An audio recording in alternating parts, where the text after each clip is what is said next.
The tractor sounded wrong. Not broken. Not damaged. Wrong. The old John Deere had a deep, steady rhythm when Grandpa Hiram drove it. You could stand 100 yards away and know exactly who was behind the wheel just from the sound. Every shift was smooth. Every turn felt deliberate. The machine never fought him because he understood it better than most people understood their own families. The grinding noise coming from the field told a different story. I stepped out of my rental truck and watched my younger brother force the gear lever forward again. The transmission protested with a loud metallic scrape that made my teeth hurt. Then he did it a second time. And a third. The tractor lurched forward like it was trying to escape him. I had spent the last 11 months deployed overseas managing maintenance operations for Army helicopters worth more money than our entire farm. I knew what machinery sounded like when it was being abused. This sounded expensive. Dust rolled behind the tractor as Wyatt drove a crooked path across the field. He sat high in the seat, wearing a brand new cowboy hat that still had the store crease in it. The price sticker had probably been removed sometime that morning. The hat looked more experienced than he did. I grabbed my duffel bag from the truck bed and started walking toward the farmhouse. Nothing looked different. The white paint still peeled from the porch railing. The old windmill still leaned slightly to the east. Grandpa's workshop still sat beside the barn, with the same faded green roof he refused to replace because, according to him, a roof doesn't stop working just because it stops looking pretty. Then my father stepped out onto the porch. Elias Abernathy walked down the stairs, carrying a flattened cardboard box under one arm. No hug. No welcome home, no mention of the deployment. He stopped a few feet away and handed me the box. Not offered, handed, like someone passing over a receipt. "Your grandfather is gone, Sloan." His voice was calm, almost bored. I looked at him for a second. Nobody had called me by my first name in months.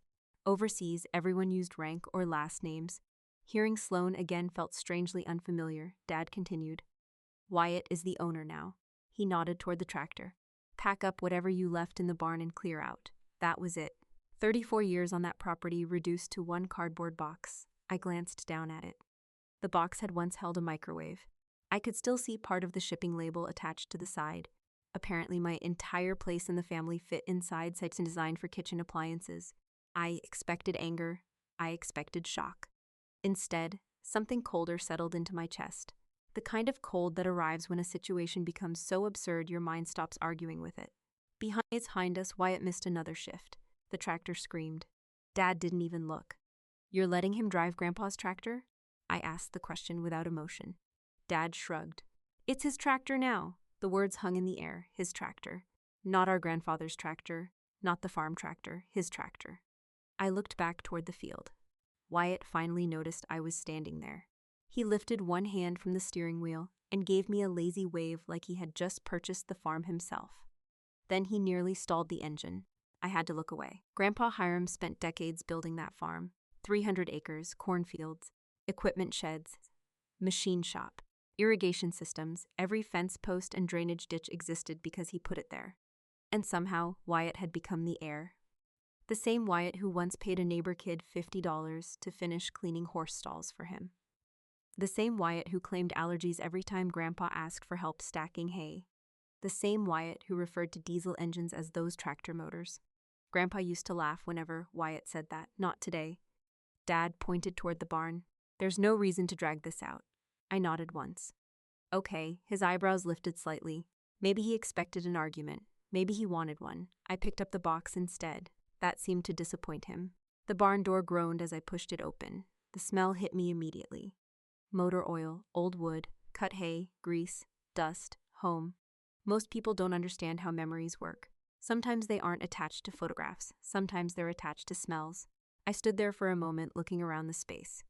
Grandpa's workbench remained exactly where he left it. The pegboard still held tools arranged in perfect rows. Every wrench hung according to size. Every drawer had labels written in black marker. He believed organization saved time, and wasted motion created problems. I smiled despite myself. That sounded exactly like something an Army maintenance officer would say, which was funny because I learned it from him first. My eyes moved toward a shelf near the back wall. A small notebook sat there, brown cover, spiral binding. Grandpa's handwriting filled hundreds of pages like that. Maintenance logs, crop notes, equipment records, Fuel purchases, repair schedules. He wrote everything down. Everything. The grinding noise outside returned again. I walked toward the open barn door. Wyatt was still bouncing across the field, still forcing the transmission, still pretending to be something he wasn't. And for the first time since arriving home, one thought pushed through the coldness in my chest. Something didn't fit. Not the tractor. Not Wyatt. Not the speed of this transfer. Not the certainty in my father's voice. Grandpa Hiram trusted measurements, records, receipts, and proof. He never trusted convenient stories. Neither do I. Before I tell you what happened next, let me ask you something. Have you ever watched someone inherit the title while somebody else did all the work? Tell me in the comments below. And if you enjoy stories about family, justice, and the quiet moments that reveal who people really are, remember our new stories premiere every day at 8:30 a.m. ET and 1:30 p.m. ET. Make us part of your daily routine, and I'll see you at the next premiere. I reached for Grandpa's notebook and flipped it open. The first page wasn't about crops. It wasn't about equipment. It was a list of fuel purchases for the South irrigation pump, written in neat block letters. Every date was recorded. Every gallon was accounted for. Every repair had a note beside it. That was Grandpa Hiram. He believed memories could fail. Records couldn't.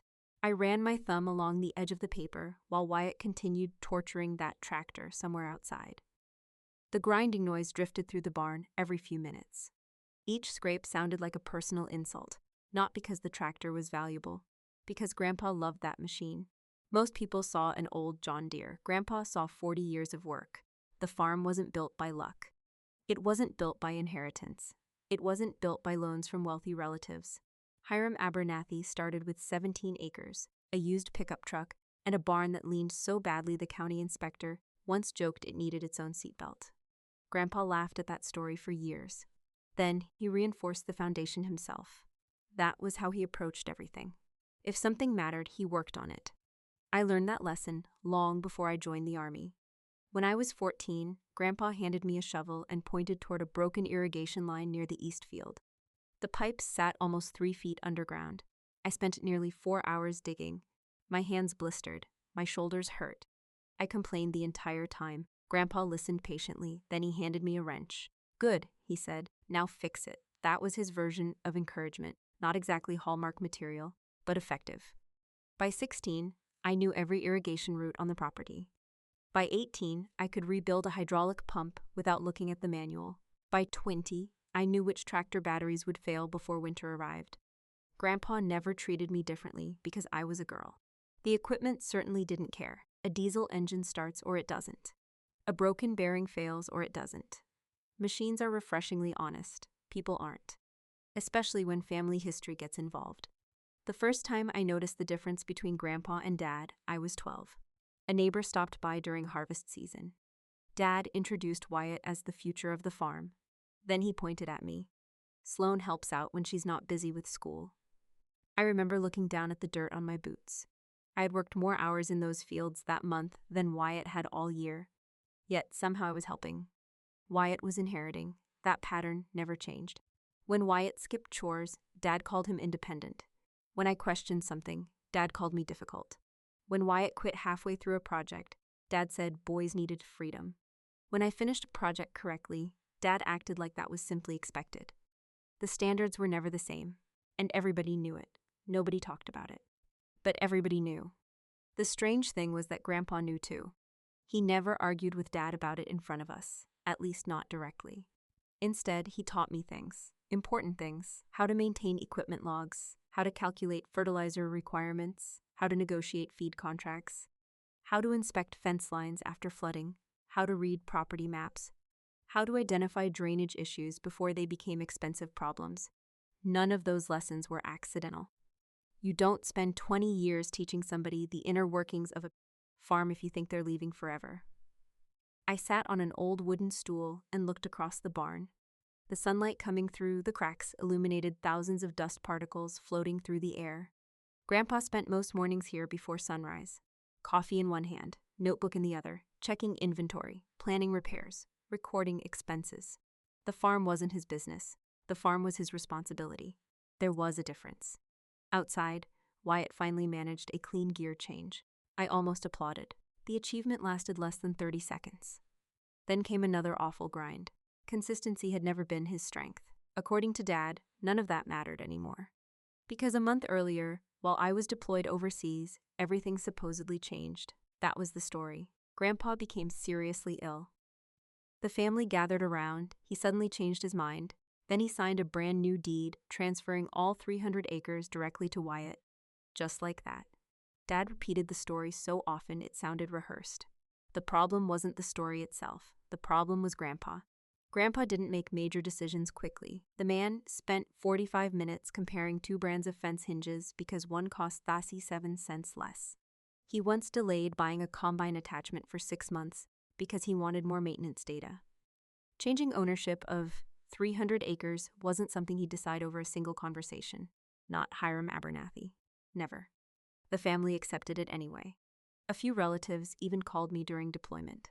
Not to ask how I was doing. Not to tell me they were sorry about Grandpa. Mostly they offered advice. Don't make this harder than it needs to be. Your father knows what Grandpa wanted. You've always been stubborn. One aunt suggested I should be grateful Wyatt was willing to keep the property in the family. That one nearly made me laugh. Wyatt keeping the farm operational was about as likely as a raccoon managing a bank branch. Still, I said nothing. Arguing over satellite phones from another continent wouldn't change anything. By the time I came home, the decision had already been announced. The son inherited, the daughter accepted. The family moved on, simple, convenient, clean, except nothing about it felt clean. I closed Grandpa's notebook and looked through the open barn door toward the farmhouse. Dad stood on the porch talking to Wyatt now. Both of them looked comfortable, certain. Like the future had already been settled. Maybe everyone else believed the story. Maybe they truly thought I was just a stubborn army officer refusing to accept her place. The funny thing about military maintenance work is that people stop caring about opinions after a while. Opinions don't keep helicopters in the air. Verification does. Records do. Evidence does. And as I looked at Grandpa's workshop, one question refused to leave my mind. If Grandpa really wanted Wyatt to have everything, why had he spent most of his life teaching me how it all worked? The question stayed with me through dinner and into the following morning. By 9 o'clock, the farmhouse kitchen was crowded. Not packed. Just crowded enough to create the appearance of legitimacy. Dad had invited a local bank representative, an appraiser from Ridgemont Agricultural Lending, and 3 neighbors who had known our family for decades. Coffee was brewing. Donuts sat on paper plates. People chatted about fertilizer prices and soybean contracts. It felt less like a business meeting and more like a performance. I stood near the coffee pot and poured myself a cup. Nobody asked for my opinion. That was fine. I wasn't there to give one. I was there to watch. Wyatt entered the kitchen wearing a new pearl snap Western shirt that still looked stiff from the packaging. He moved through the room, shaking hands like he had just won an election. The transformation was impressive. 3 weeks earlier, he'd called hydraulic lift that metal thing. Now he was apparently the future of American agriculture. People are capable of amazing career growth when 300 acres suddenly appear. Dad seemed pleased. He sat at the head of the table, smiling more than I'd seen in years. The bank appraiser opened a folder. A loan officer placed several forms beside it. I heard one number mentioned, $842,000. That got my attention. Wyatt wasn't just inheriting the farm, he was already leveraging it. The loan would refinance equipment, expand operations, and provide working capital. At least that was the explanation. I knew Wyatt. Working capital had a way of becoming boat payments around him. Dad cleared his throat. Let's get started. The room quieted. He reached into a leather document case and removed a manila folder. Then he carefully placed a single document on the kitchen table, the deed. The room leaned toward it. Papers have a strange effect on people. A story is debatable. A document feels final. Dad flattened the page with both hands. There it is. His voice carried pride. Hiram wanted the farm to stay with Wyatt. The neighbors nodded. The loan officer smiled politely. Wyatt glanced toward me, not openly hostile, worse, confident. The kind of confidence that comes from believing the game is already over. I took another sip of coffee. Then I looked at the document. Not the title, not the legal description, not the county seal, the signature. My eyes stopped there immediately. Years of military maintenance work had trained me to examine details first. Pilots trust maintenance records with their lives. One overlooked mark can ground an aircraft. One missing notation can trigger an investigation. One inconsistency can expose an entire chain of mistakes. Verification becomes instinct, and something about that signature bothered me. I stepped closer. Nobody stopped me. Why would they? The deed was supposedly legitimate. Dad even slid it slightly toward the center of the table so everyone could admire it. The signature sat near the bottom, Hiram Abernathy, dated 3 days before his death. I stared at the letters. The first thing I noticed was pressure. Heavy pressure. The ink had bitten deep into the paper. I could see slight impressions where the pen pressed downward. The lines were bold, confident, deliberate. The second thing I noticed was consistency. Every curve flowed smoothly into the next. No hesitation, no interruption, no visible struggle. The signature looked almost practiced, almost rehearsed. A memory surfaced. 3 months before my deployment, Grandpa had signed a feed delivery invoice at the kitchen counter. It took him nearly 30 seconds. His arthritis had become severe by then. His fingers often locked without warning. Sometimes his hand shook badly enough that he needed both hands to hold a coffee mug. I remembered watching him sign that invoice. The letters wandered. The pressure varied. Several strokes broke apart entirely. When he finished, he laughed and said his signature looked like a drunk squirrel had learned cursive. That was Grandpa. Honest even about getting older. The signature in front of me belonged to someone else. Not a different person. A different version. A healthier version. A stronger version. A version that no longer existed. I leaned closer. The capital H caught my attention. The downstroke was perfectly straight. The loop connected flawlessly. No tremor, no hesitation, no correction. Then the final flourish. Grandpa had stopped adding that flourish years ago. His hands hurt too much. Yet here it was, clean, precise, elegant, almost too elegant. The lone officer continued speaking. The neighbors continued listening. The room moved on without noticing anything unusual, but my attention remained locked on the ink. Dad caught me looking. His smile tightened slightly, not much, just enough. Everything okay, Sloan? Looks official. The answer seemed to relax him, because it is. I nodded, then looked back at the paper. The problem wasn't that the signature looked fake. A skilled forgery rarely screams for attention. The problem was that it looked perfect, too perfect. People think authenticity means precision. Usually it's the opposite. Real life contains flaws. Real signatures drift. Real handwriting changes, especially when age and illness get involved. Perfection often leaves fingerprints of its own. Wyatt leaned back in his chair. You know, Grandpa wanted somebody here full time.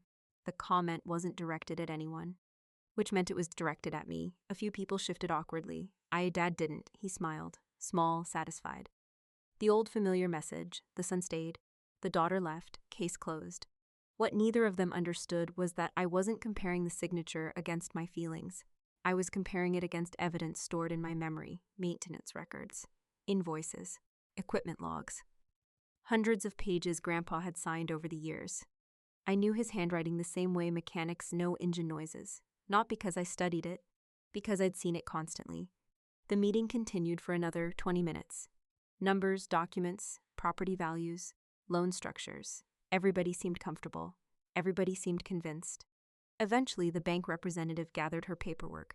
The appraiser shook Wyatt's hand. Neighbors offered congratulations. The room slowly emptied. I remained near the coffee pot, watching, thinking, verifying. By the time the last truck pulled out of the driveway, I wasn't angry. I wasn't even surprised. I was focused. Because for the first time since returning home, I had found something tangible. Not proof. Not yet. Just a detail. A single detail. But every major investigation I've ever seen started exactly the same way. With one thing that didn't match reality. And the more I replayed Grandpa's trembling hands in my memory, the more certain I became that the answer wasn't sitting on top of that kitchen table.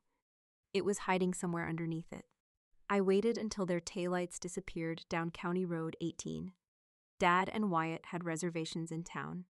At least that was what I overheard during dinner.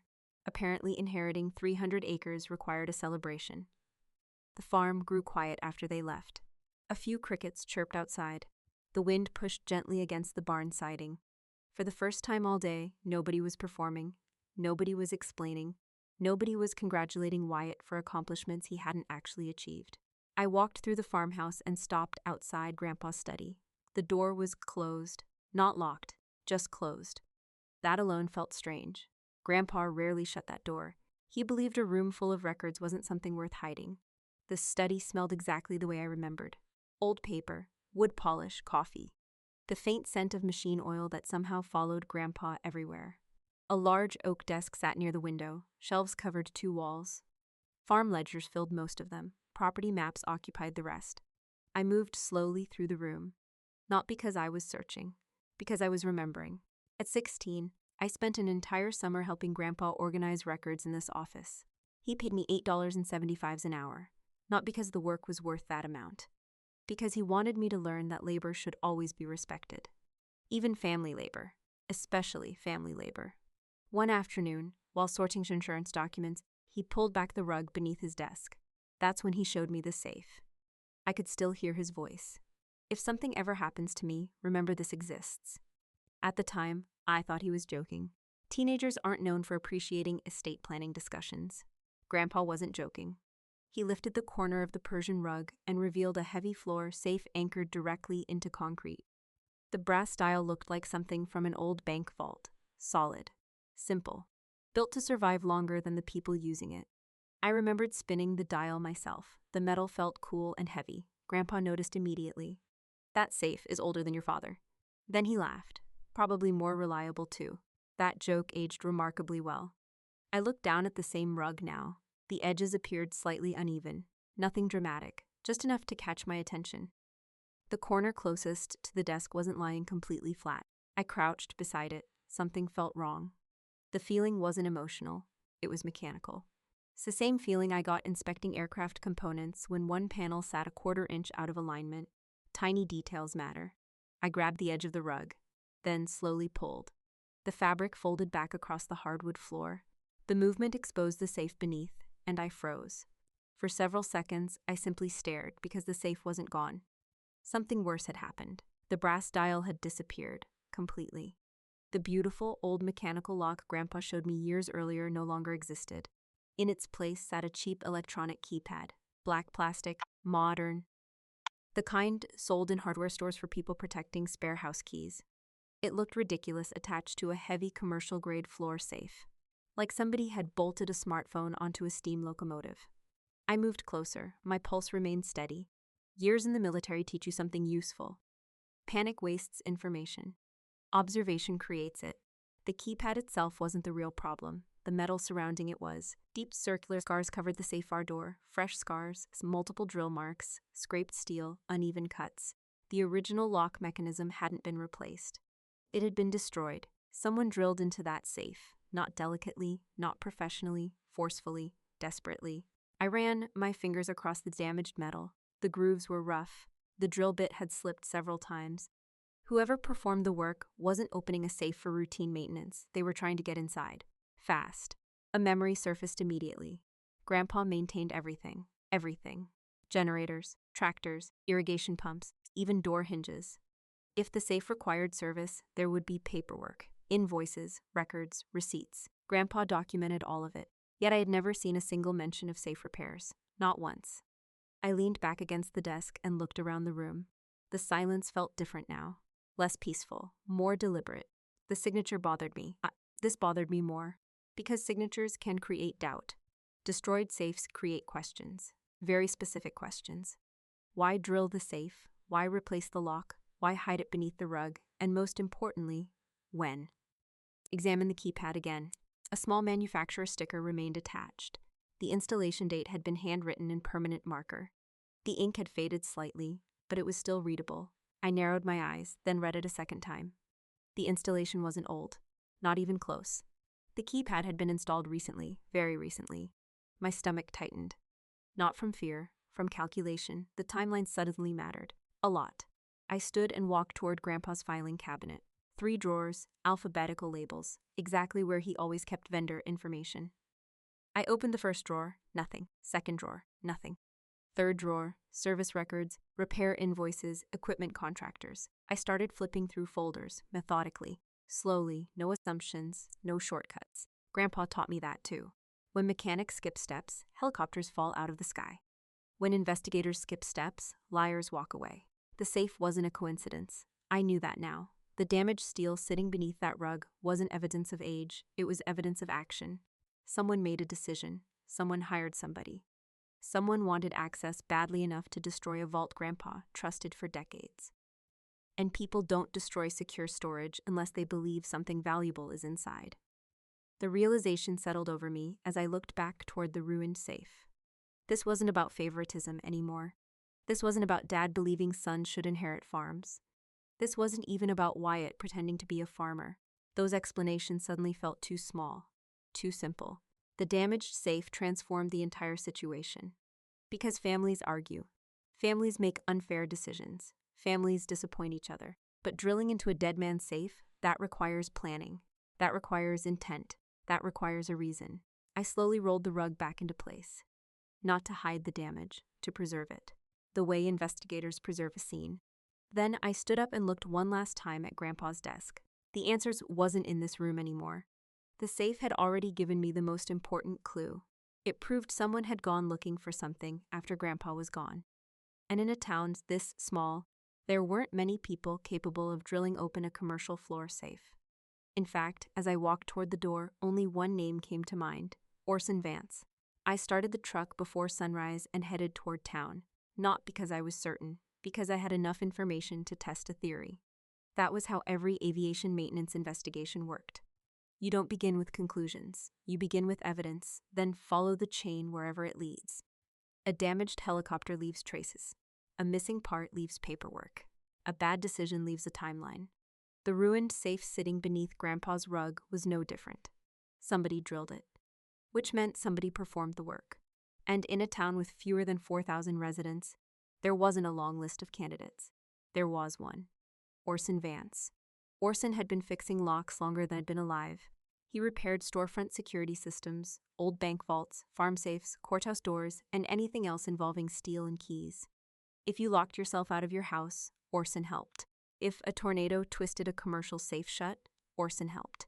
People trusted him because he never talked much. People respected him because he never lied. His shop sat between a feed store and an auto parts warehouse near the railroad tracks.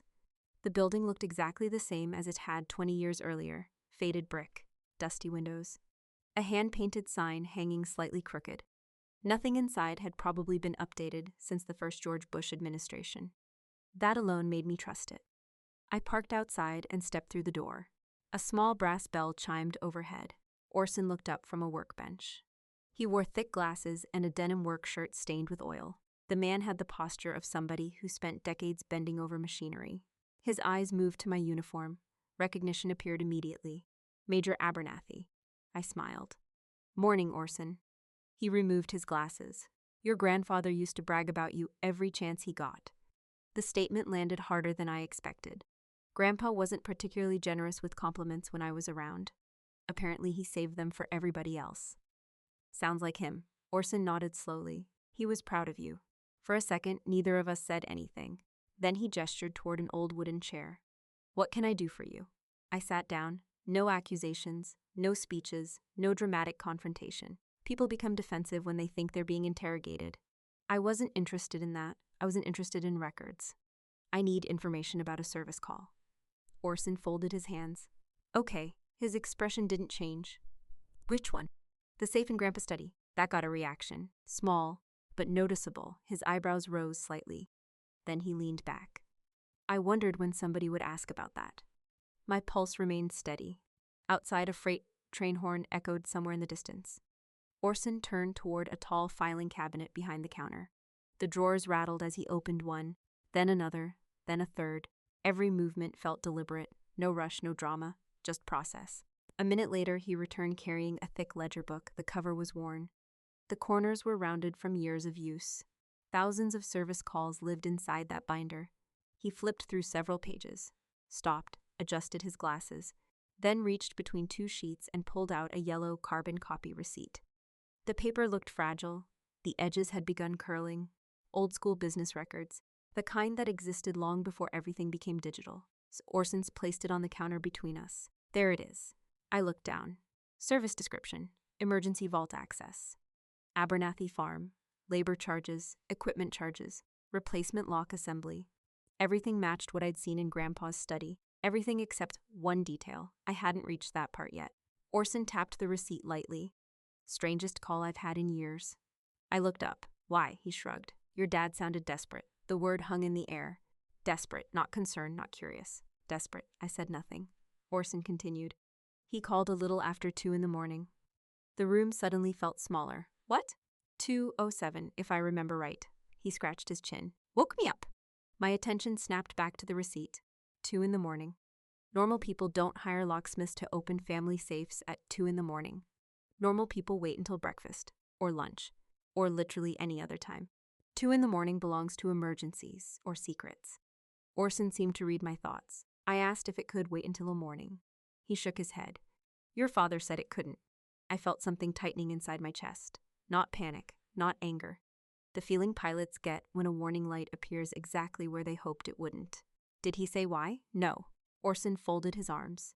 But he was nervous. That word bothered me even more. Nervous. Dad wasn't a nervous man. Stubborn? Absolutely. Arrogant? Frequently. Wrong? More often than he'd admit. But nervous? Rarely. I lowered my eyes toward the receipt again. This time I focused on the date. The moment my eyes landed on it, everything stopped. The sound of the train outside disappeared. The hum of fluorescent lights disappeared. Even Orson's voice seemed distant, because the date didn't merely raise questions. It answered one. The service call occurred 48 hours after Grandpa's funeral, not before, after. I read it again. Then a third time. The numbers never changed. Grandpa had already been buried. Family members had already gone home. Condolence cards had already arrived. And 2 days later, Dad hired Orson to drill into the safe. My heart turned cold. Not because of what the receipt proved. Because of what it destroyed. Dad's story depended on certainty. According to him, Grandpa made his final wishes clear before he died. According to him, ownership had already been decided. According to him, Wyatt's inheritance was settled. So why open the safe afterward? Why destroy it afterward? Why call a locksmith in the middle of the night afterward? The questions stacked on top of each other with terrifying efficiency. Logistics, timelines, cause and effect. The same mental process I used during deployments suddenly locked into place. Events must happen in order. People act for reasons. Paper trails exist because reality leaves footprints. And the footprint sitting in front of me was impossible to ignore. I looked at the yellow receipt one final time. The date felt like the click of a chamber closing. Not proof of everything, but proof of enough. Because if Grandpa truly handed them the deed before he died, they would have had absolutely no reason to break into his safe after he was gone. I folded the yellow receipt and slipped it into the inside pocket of my jacket. Then I waited. That was the hardest part. Not finding the evidence, not connecting the timeline. Waiting. For 5 days, I watched Dad and Wyatt prepare for Friday night's celebration like politicians planning a campaign rally. Every detail mattered. Every table, every guest, every speech. The event wasn't about agriculture. It wasn't even about family. It was about legitimacy. Dad needed witnesses. The more people who accepted Wyatt as the rightful owner, the harder it would become for anyone to challenge the story later. I understood the strategy. Military organizations do something similar after major operational changes. Public recognition creates momentum. Momentum creates acceptance. Acceptance becomes reality. Dad was counting on that. Friday evening arrived with trucks lining both sides of the gravel driveway. The barn had been transformed. Long folding tables stretched across the center aisle. White string lights hung from the rafters. Industrial fans pushed warm air through the building. The smell of smoked brisket drifted through the crowd. Someone had even hired a local country band to play near the equipment shed. The musicians weren't bad. The event itself felt expensive, which was impressive considering Wyatt hadn't technically received his loan money yet. Priorities had never been his strongest area. I arrived quietly and took a seat near the far end of one table. Nobody asked me to move. Nobody welcomed me either. The arrangement suited everyone. Relatives filled most of the seats. Farm suppliers occupied another section. Local business owners gathered near the entrance. Several county officials stood talking beside the dessert table. I recognized nearly every face. Most had known me since childhood. Many had watched Grandpa teach me how to drive equipment. Several bought produce directly from him for years. Yet tonight nobody seemed interested in discussing that history. The story being celebrated was simpler. The son inherited. The father approved. The future was secure. People enjoy uncomplicated narratives. The band finished a song. Applause followed. Then Dad stood. The room gradually quieted. Conversations faded. Forks stopped moving. Glasses settled onto tabletops. Dad raised a bourbon glass in one hand. He looked comfortable, confident, like a man standing exactly where he believed he belonged. "Thank you all for coming." The crowd responded with approving nods. Dad smiled. "My father spent a lifetime building this farm." A few guests murmured agreement. He believed in hard work. More nods. He believed in family. More approval. He believed in preserving what matters. The speech was carefully constructed, not technically dishonest, just selective. The most convincing lies often leave out information instead of inventing it. Dad continued speaking. Soon he shifted toward tradition, toward legacy, toward family lines, toward sons. I could see where the speech was heading long before everyone else did. Every generation carries a responsibility. He looked directly at Wyatt. To carry the torch forward. Applause followed. Wyatt grinned. The grin bothered me less than it once would have. Arrogance becomes less intimidating when you've already seen the paperwork. Dad placed a hand on Wyatt's shoulder. "My son is ready for that responsibility." More applause. The county feed supplier even whistled. Wyatt looked thrilled. A man who couldn't properly shift Grandpa's tractor was now being celebrated as the future of 300 acres. America truly is the land of opportunity. Then Dad turned toward me. The timing wasn't accidental. Nothing about this evening was accidental. The barn became noticeably quieter. People sensed something coming. Dad smiled. Not warmly, politely, which somehow felt worse. "And we're so glad Sloane could be here to support her brother." His voice carried clearly through the building. Several heads turned immediately. "Before she heads back to wherever she belongs." Laughter rippled across parts of the crowd. Not cruel laughter. Uncomfortable laughter. The kind people produce when authority figures tell them it's safe. Then Wyatt laughed, a slow, lazy sound, entitled, certain. The sound of somebody who believed there would never be consequences. The crowd looked toward me, every single person. Waiting, expecting, observing. Some seemed sympathetic, others seemed curious. A few looked relieved it wasn't happening to them. Nobody spoke. Social pressure is a fascinating thing. You can feel it without anyone touching you. An entire room can push against one person through silence alone. Dad understood that. He always had. This wasn't about embarrassing me. This was about obtaining public surrender. If I smiled politely, the story survived. If I left quietly, the story survived. If I accepted my role, the story survived. That was the goal. I looked around the barn, at the neighbors, the suppliers, the relatives, the farmhands. Many of them respected Grandpa. Many of them trusted Dad. Most had no idea they were sitting inside a carefully staged performance. The yellow receipt remained inside my jacket pocket. I could feel the folded paper against my chest. A simple carbon copy. Nothing dramatic, nothing impressive, no grand legal document, no emotional letter, no hidden will, just a service receipt. And yet that single piece of paper carried more weight than every speech delivered that evening. Dad raised his glass again. The crowd prepared to toast. Wyatt looked around the room like a man already spending money he hadn't earned. The band members waited beside their instruments. The celebration continued building toward its peak. Momentum, acceptance, legitimacy. Exactly as Dad intended. I lowered my eyes briefly and took a slow breath.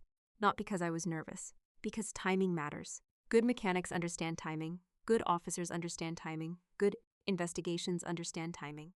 A fact revealed too early gets ignored. A fact revealed at the right moment changes everything. Dad smiled one last time and lifted his bourbon higher. The crowd followed his lead. Dozens of glasses rose into the air. The future owner stood proudly beside him. The story was complete. The audience believed it. And that was precisely why it was finally time for someone to introduce reality. I pushed my chair back and stood up. The movement was small. Still, half the barn noticed immediately. People expected something emotional. A farewell, a concession, maybe a speech about family, maybe a final argument before accepting defeat. That expectation worked in my favor. Nobody pays attention to evidence when they're waiting for drama. The room gradually quieted. Dad lowered his bourbon glass slightly. Wyatt leaned back in his chair with the confidence of a man who believed the evening belonged to him. The band members stopped talking among themselves. Even the industrial fan seemed louder for a moment. I reached into the inside pocket of my jacket. Then I removed a single folded sheet of yellow paper. Nothing more, No binder. No stack of documents. No lawyer. Just one receipt. The same carbon copy service record Orson Vance had pulled from his ledger. I walked toward the head table. Nobody stopped me. Why would they? From their perspective, I was already beaten. I reached Dad and placed the paper on the wood in front of him. Then I slid it across the table. The paper moved only a few inches. It sounded surprisingly loud. A faint rustling noise, paper against wood. That sound seemed to pull every eye in the room toward it. Dad glanced down, then back up. His smile remained in place for the moment. What is this? His tone was calm, careful, public. I looked directly at him. Then I spoke. Not loudly. I didn't need to. The room was silent enough to hear every word. Dad, if Grandpa gave you and Wyatt the deed 3 days before he died, I paused. Why did you hire Orson Vance to drill open Grandpa's floor, safe 48 hours after the funeral? Nobody moved. Nobody spoke. Nothing happened at all, for about 3 seconds. Then everything changed. Dad's hand froze around his bourbon glass. Not dramatically, just stopped, completely. The smile disappeared first. The color left his face second. Wyatt looked toward him, confused. The way passengers look at a pilot when turbulence starts unexpectedly. Dad stared down at the receipt. His eyes moved across the page. Once, twice, 3 times. Like he hoped the date might somehow relocate itself. It didn't. A whisper moved through the crowd. Then another. Then silence returned. I could hear somebody shifting in their chair 20 feet away. I could hear one of the fans rattling against a support beam. I could hear Dad breathing, slowly, carefully. The performance was beginning to crack. Dad? I said. He looked up. For the first time all evening, he didn't appear confident. He appeared cornered. The difference was important. Explain it. His jaw tightened. It doesn't mean anything. A weak answer. Too fast. Too defensive. The crowd noticed. People always notice when certainty disappears. Wyatt finally grabbed the receipt. He scanned it, then looked at Dad. What is she talking about? No answer. That silence hurt him more than anything I could have said. I turned slightly so the room could hear me. My grandfather kept a floor safe beneath the rug in his study. Several neighbors nodded. Most knew about it. Grandpa wasn't secretive. He was organized. That safe was drilled open. More silence. The original lock was destroyed and replaced. The county feed supplier frowned. One of Grandpa's longtime friends slowly folded his arms. People were starting to think. That was all I needed. Thinking is dangerous for lies. I looked back at Dad. You told everyone Grandpa transferred the farm before he died. He said nothing. You told everyone the paperwork already existed. Still nothing. I tapped the yellow receipt. Then why break into the safe after he was buried? The question landed harder than an accusation. Because accusations invite arguments. Questions demand answers. Dad finally spoke. We needed access to family records. The explanation sounded weak the moment it left his mouth. Several people exchanged glances. I nodded. At 2 a.m? No response. I continued. Desperate enough to wake a locksmith? No response. Desperate enough to drill through a commercial floor safe? The silence grew heavier. Wyatt looked increasingly uncomfortable. The confidence was gone now. The grin was gone. Even the new Western shirt couldn't help him. For the first time that evening, he looked exactly like what he was.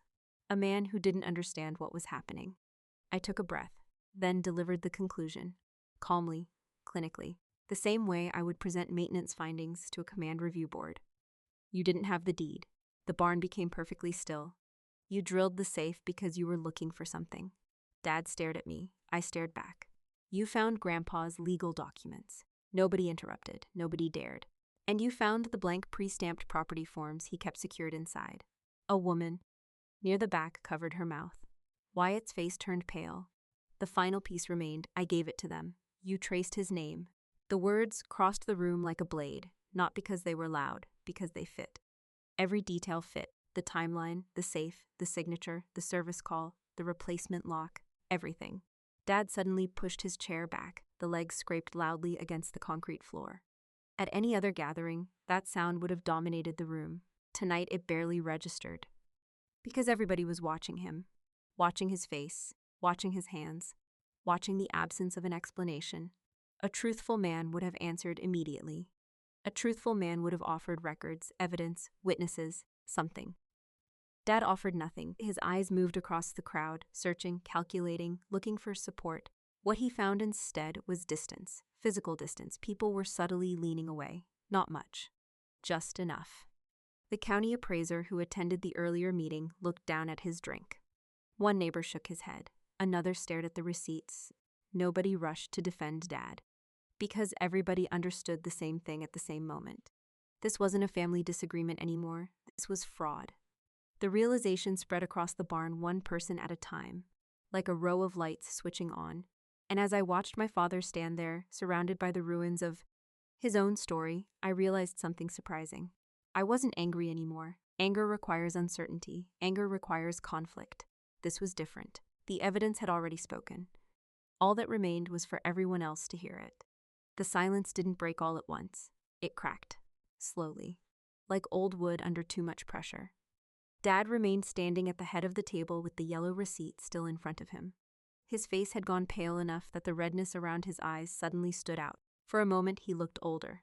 Not by years, by consequences. His mouth opened, closed, opened again. People waited. Everyone in the barn understood this was the moment when a truthful explanation should appear. It never did. Dad, Wyatt said quietly, the confidence was gone now, the swagger, the grin, the performance, all gone. He sounded like a little boy asking a question nobody wanted to answer. Dad swallowed hard. It's not what it looks like. The sentence landed badly, because everybody knew exactly what it looked like. One of Grandpa's longtime friends, Earl Benson, slowly pushed his chair back. Earl had worked beside Grandpa during harvest seasons for almost 30 years. He looked directly at my father. What exactly does it look like, Elias? No answer. The crowd wasn't helping him anymore. The social gravity had reversed. A few minutes earlier, everyone had been leaning toward Dad.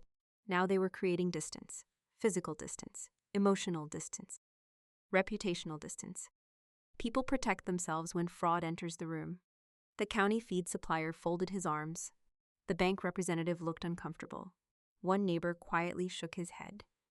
Nobody wanted to be standing too close to the story anymore. Wyatt looked around the barn. The realization was finally reaching him. Not emotionally, practically. Forgery wasn't just embarrassing. Forgery involved prosecutors, courts, investigations, records, consequences, the farm loan, the deed, everything connected. His shoulders visibly dropped. For the first time in his life, somebody else's shortcut was becoming his problem. Dad finally tried again. I was trying to protect the farm. The explanation sounded desperate. Even he seemed to know it. From who? Earl asked. Dad didn't answer, because there wasn't a good answer. Not one that survived contact with reality. Protect it from me. The person who actually understood the irrigation systems, the equipment schedules, the soil reports, the maintenance records. The woman Grandpa trusted with every operational detail on the property? The argument collapsed under its own weight. Nobody needed my help. The facts were doing all the work. I looked around the barn one final time. The string lights, the folding tables, the half-finished meals, the decorations. All of it had been assembled to celebrate authority. Now it looked like the aftermath of a failed campaign event. Funny how quickly confidence expires. Dad finally turned toward me. There was anger in his eyes, but something else too. Fear. Not fear of me, fear of reality. People can spend years building stories. The truth only needs one afternoon. You think you've won? I studied him for a moment, then I shook my head. Because that wasn't what this felt like. Winning implies competition. Grandpa never taught me to compete against family. He taught me to respect what was right. There was a difference. I looked at my father and felt something I never expected. Pity. Not satisfaction, not revenge. Pity. Because somewhere along the way, he had convinced himself that a last name mattered more than character. That biology mattered more than effort. That inheritance mattered more than integrity. And now everyone could see where that belief had taken him. You thought strength was about who inherited the name. My voice remained calm. Nobody interrupted. Grandpa knew strength was about who actually respected the soil. The words settled over the room. No applause followed. None was needed. The people who knew Grandpa understood exactly what I meant. The farm had never been about ownership.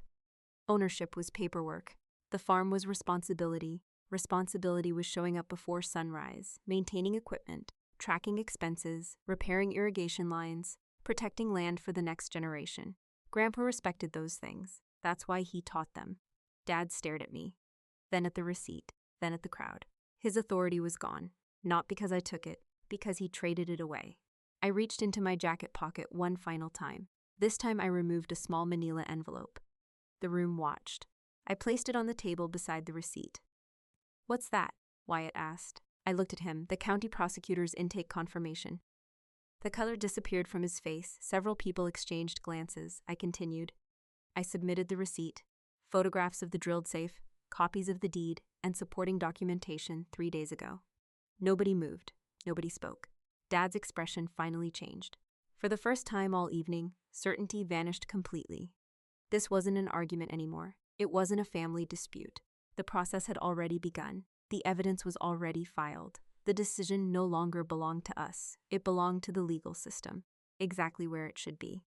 I picked up neither envelope. I left them both on the table. Then I turned toward the barn doors. Nobody tried to stop me. Not Dad, not Wyatt, not anyone. The cool evening air greeted me as I stepped outside. Behind me, conversations slowly started again. Quiet conversations. Serious conversations. The kind people have when a long-held illusion finally breaks. I walked across the gravel driveway toward Grandpa's fields. The moonlight stretched across 300 acres of land he spent a lifetime building. The same land where he taught me how to repair engines, how to keep records, how to solve problems, how to earn trust. A legal battle still lay ahead. Paperwork still needed processing. Investigations would follow. None of that bothered me, because the most important thing had already been settled. Grandpa saw me. He always had. Long before the lawyers, long before the deed, long before any courtroom would ever review a document. And standing there in the quiet night, I finally understood something he had been teaching me all along. Respect cannot be inherited. It cannot be forged. It cannot be stolen from a safe in the middle of the night. Respect is earned one honest decision at a time. The farm would eventually belong to whoever the law determined was its rightful owner. My dignity already belonged to me, and nobody had ever had the power to take that away. A few weeks later, I found myself sitting alone in Grandpa's workshop again. The legal process was moving forward exactly the way attorneys and prosecutors said it would. There were meetings, document reviews, phone calls, and enough paperwork to make an accountant question his career choices. I let other people handle that part. For the first time in a long while, I wasn't interested in proving anything. I was interested in understanding something. The workshop looked almost exactly the same. The workbench still sat beneath the window. The pegboard still held tools arranged by size. The old drill press still occupied the same corner where it had stood for decades. Nothing had changed. And yet everything had changed. I opened one of Grandpa's notebooks and flipped through the pages. Maintenance logs, fuel records, parts orders, crop rotation notes, repair schedules, page after page after page. Most people would have seen boring paperwork. I saw a life. One entry caught my attention. A note about replacing a hydraulic hose on the North tractor. The repair cost $143.27. Grandpa had written 3 paragraphs explaining why he chose one supplier over another. 3 paragraphs. For a hydraulic hose. The man documented everything. I laughed. Then I realized something. When I was younger, I thought Grandpa was teaching me how to run a farm. I thought he was teaching me how to maintain equipment, how to manage land, how to repair machinery, how to solve mechanical problems. Those lessons were real, but they weren't the most important lessons, not even close. What Grandpa was really teaching me was reliability, the ability to be trusted. Anyone can inherit property, anyone can receive a title, anyone can put their name on a document. The difficult part is becoming the kind of person other people trust with responsibility. That's what Grandpa spent years building, not acres, character. When I was 17, I accidentally ordered the wrong irrigation valve for one of the fields. It wasn't a huge mistake. The replacement cost $218.64. I was embarrassed and expected Grandpa to be angry. Instead, he handed me the invoice. "File it." That was all he said. I looked at him. "You're not mad?" He shrugged. "Did you learn something?" "Yes, then it wasn't wasted." Simple, direct, no drama. That lesson stayed with me longer than any lecture could have. Mistakes happen. The important thing is taking responsibility for them. Looking back at everything that happened with Dad and Wyatt, I realized neither of them understood that principle. Wyatt wanted ownership. He never wanted responsibility. There is a difference. A massive difference. Ownership is exciting. Responsibility is repetitive. Ownership gets applause. Responsibility gets alarms at 5 in the morning when a water pump fails. Ownership looks good in photographs. Responsibility means crawling through mud to repair a broken irrigation line before an entire section of crops suffers damage. One is a reward. The other is work. Grandpa understood that. That's why he never seemed impressed by titles. I remember one afternoon when a local businessman visited the farm in a brand new pickup truck that cost more than most people's houses. The man spent 30 minutes talking about investments, acquisitions, and expansion plans. After he left, I asked Grandpa what he thought. He looked out the window and said, "We'll see if he's still around in 10 years. That was it. Not because Grandpa disliked ambition, because he valued consistency more than promises. A lot of people can talk about success. Fewer people can sustain it. The same principle applies to families. And that's one of the biggest lessons this entire experience taught me. Many people confuse recognition with value. They think the person getting attention must be the most important person in the room. That isn't always true. Sometimes the most valuable person is the one quietly keeping everything operational while someone else receives credit. I've seen that in the army, I've seen it in businesses, I've seen it in families. The loudest person isn't always the strongest. The most visible person isn't always the most capable. And the person receiving praise isn't always the person carrying the weight. If you're watching this and you've ever felt overlooked, I want you to hear something. Your value is not determined by who notices you. Your value is determined by what you consistently bring to the people and responsibilities entrusted to you. Recognition comes and goes. Character stays. The strange thing is that Grandpa never sat me down and gave a speech about any of this. He taught it through routines, through expectations, through habits, through examples. Every notebook in that workshop told the same story. Every repair record, every maintenance log, every carefully documented expense. Responsibility matters, truth matters, trust matters. And eventually those things become visible. Maybe not immediately, maybe not when you'd prefer, but eventually. I closed the notebook and placed it back on the shelf. The afternoon sun stretched across the workshop floor. For a moment, I could almost picture Grandpa standing by the workbench reviewing another maintenance list. Not smiling, not giving a speech, just working, the way he always did. Then I finally understood something that took me years to learn. Grandpa wasn't trying to leave me a farm. The farm was never the real inheritance. He was trying to leave me something far more valuable. The ability to stand on my own principles, even when nobody else was willing to stand beside me. And unlike land, money, or family titles, that's something nobody can ever forge. One afternoon, I found myself sitting on the tailgate of Grandpa's old pickup truck, watching a crew repair a section of fencing along the western boundary of the farm. The legal situation was still moving through the system. Some days involved phone calls. Other days involved paperwork. Most days involved patience. I had learned long ago that important things rarely move as quickly as people want them to. The fence crew worked quietly. Measure, dig, set the post, check alignment, repeat. There was something comforting about watching people solve real problems. Maybe that's why my thoughts kept returning to something bigger than the forgery itself. Not the deed, not the safe, not even my father. The thing that kept bothering me was how many people accepted the story without questioning it. Because the truth is, almost everyone in town knew Wyatt, and almost everyone in town knew me. They knew who repaired irrigation systems. They knew who spent summers in the fields. They knew who sat beside Grandpa during equipment inspections. They knew who actually learned the business. None of that was a secret. Yet when Dad announced that Wyatt inherited everything, most people simply nodded and accepted it. For a long time, I couldn't understand why. Then I finally realized something. People don't just believe facts. People believe stories. And sometimes they believe stories even when the facts are standing directly in front of them. Families are especially vulnerable to this. Every family has myths, not fairy tales, narratives, unwritten rules that everybody accepts because they've existed for so long. The oldest child is the responsible one. The youngest child needs help. Boys should take over the family business. Girls eventually move on. Keeping peace is more important than confronting problems. The dangerous thing about these beliefs is that they don't always sound unreasonable. Many of them sound familiar, comfortable, traditional. That's exactly why they survive. In our family, the myth was simple. A son was the future. A daughter was temporary. Nobody sat me down and said those exact words. They didn't have to. You learn family myths through repetition, through expectations, through patterns, through the way people react when different children make the same mistake. When Wyatt skipped responsibilities, people excused it. When I challenged assumptions, people questioned my attitude. When Wyatt lost interest in the farm, it was considered a phase. When I dedicated myself to learning it, people treated it like a hobby.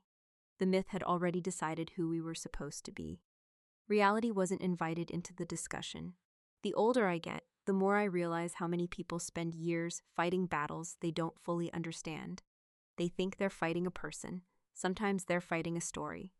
And stories can be surprisingly powerful. I've seen it in military units, I've seen it in businesses, I've seen it in families. A company promotes someone because they've always been viewed as leadership material, even when someone else consistently performs better. A family trusts one sibling because they've always been considered reliable, even when their actions prove otherwise. A community supports someone because the story feels familiar, not because the evidence supports it. The problem isn't tradition itself. Some traditions are valuable. Some traditions preserve wisdom. Some traditions connect generations. The problem begins when tradition becomes more important than truth. That's where damage happens. One of the most important lessons from my experience is this: never allow someone else's opinion of you to become your definition of yourself. That's harder than it sounds, especially when those opinions come from family, especially when you've heard them your entire life.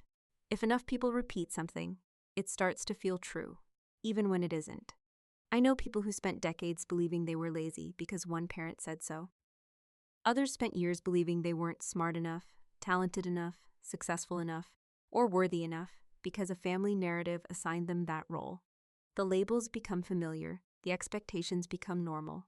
Eventually, people stop questioning them. That's dangerous, because labels are not evidence, stories are not evidence, opinions are not evidence, actions are evidence, results are evidence, patterns are evidence. If someone tells you that you're irresponsible, look at your actions. If someone tells you that you're incapable, look at your accomplishments.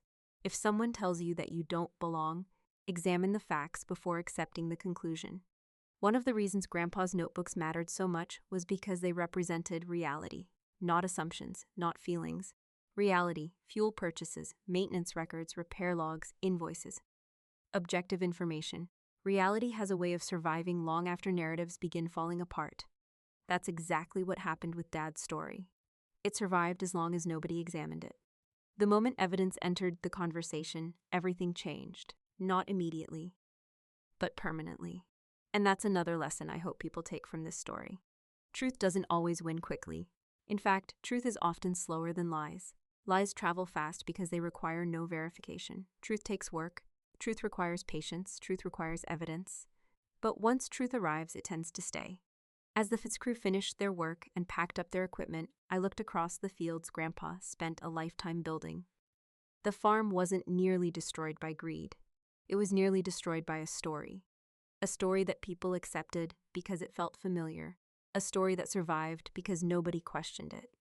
And if there's one thing I've learned, it's this: the most dangerous lie isn't the one someone tells. The most dangerous lie is the one everyone becomes comfortable believing. A few months after everything happened, I was repairing a section of fencing near the south pasture when my phone vibrated. It was a message from a young lieutenant I had worked with years earlier. The message was short: how do you deal with people who never respect what you do? I stared at the screen for a moment. Then I laughed. Not because the question was funny, because it seemed like the perfect way to end this story. If you've listened this far, there's a good chance you've asked yourself a similar question at some point in your life. Maybe not about a farm, maybe not about an inheritance, but about respect. What do you do when the people around you refuse to see your value? What do you do when family members dismiss your efforts? What do you do when someone else receives credit for work you actually performed? What do you do when you're treated like an outsider in a place you've helped build? The answer isn't as satisfying as most people want, because the first lesson I learned is that you cannot force someone to respect you. You can't argue your way into their admiration. You can't sacrifice enough to earn appreciation from someone determined not to give it. You can't work hard enough to convince a person who benefits from underestimating you. That's a difficult truth. Many people spend years trying to win approval from individuals who made their decision long ago. I spent part of my life doing that, trying to prove things, trying to demonstrate competence, trying to earn recognition. Eventually, I realized something important. The goal isn't convincing everyone. The goal is remaining honest about who you are, regardless of what they believe. That's a very different mission. One depends on other people, the other depends on you. Another lesson I learned from Grandpa involves documentation. That may sound boring. Trust me, it's not. People remember conversations differently. People forget promises. People change their stories. Documents don't. One reason the truth survived in my situation is because records existed. The notebooks existed. The receipts existed. The service logs existed. Evidence protected reality. That's why I always tell people the same thing when money, property, business, or major responsibilities are involved. Write things down, save records, keep copies, confirm agreements. Protect yourself with facts instead of assumptions. That isn't cynical. It's responsible. The people who deserve your trust won't be offended by transparency. The people who fear transparency usually reveal themselves eventually. Another important lesson involves small warning signs. Most major problems don't appear suddenly. They arrive gradually. Looking back, Dad didn't become the man who forged documents overnight. The signs existed for years. The excuses, the favoritism, the refusal to acknowledge obvious realities, the habit of protecting appearances over truth. Small things become large things when nobody addresses them. That's true in families, it's true in businesses, it's true in relationships. Pay attention to patterns. Patterns tell the truth long before people do. And here's something I wish more people understood. Being kind does not require being naive. You can love family members and still establish boundaries. You can forgive someone and still protect yourself. You can remain respectful without surrendering your rights. For some reason, people often act as if those choices are mutually exclusive. They're not. Healthy boundaries are not acts of aggression, they're acts of self-respect. One of the biggest mistakes people make is assuming dignity comes from winning. It doesn't. If dignity depended on victory, nobody would have it during difficult seasons of life. Dignity comes from maintaining your principles when circumstances tempt you to abandon them. That's what Grandpa taught me without ever saying it directly. He taught it through actions, through consistency, through accountability. The older I get, the more I appreciate that lesson, because success comes and goes. Money comes and goes, careers change, positions change, titles change, character stays. That's why the most valuable thing Grandpa left behind wasn't the farm. It wasn't the equipment. It wasn't the land. It wasn't the inheritance. The most valuable thing he left behind was a standard for how to live, a standard for how to work, a standard for how to treat other people, and most importantly, a standard for how to behave when nobody is watching. If you're listening to this right now and feel overlooked, underestimated, or dismissed, I want to leave you with something practical. Keep improving your skills, keep your records, protect your integrity, pay attention to facts. Don't let bitterness become your personality, and never allow someone else's lowest opinion of you to become your identity. The truth may take longer than you'd like. Justice may arrive slower than you'd prefer. Recognition may come later than it should. But none of those delays change reality. The people who consistently do the right thing eventually build something that cannot be taken away. Trust, credibility, character. And those things are worth more than any inheritance. Thank you for spending this time with me and following this story all the way to the end. Now I'd love to hear from you. Have you ever been underestimated by your own family, workplace, or community? Share your experience in the comments below. Your stories might help someone else who is going through the same thing. And if you enjoy stories that combine family conflict, real-life lessons, personal growth, and meaningful justice, make sure you subscribe to the channel. We release new stories every day at 8:30 a.m. ET and 1:30 p.m. ET. Join us for the next premiere, and until then, take care of yourself, stand by your principles, and never let anyone else decide your worth for you.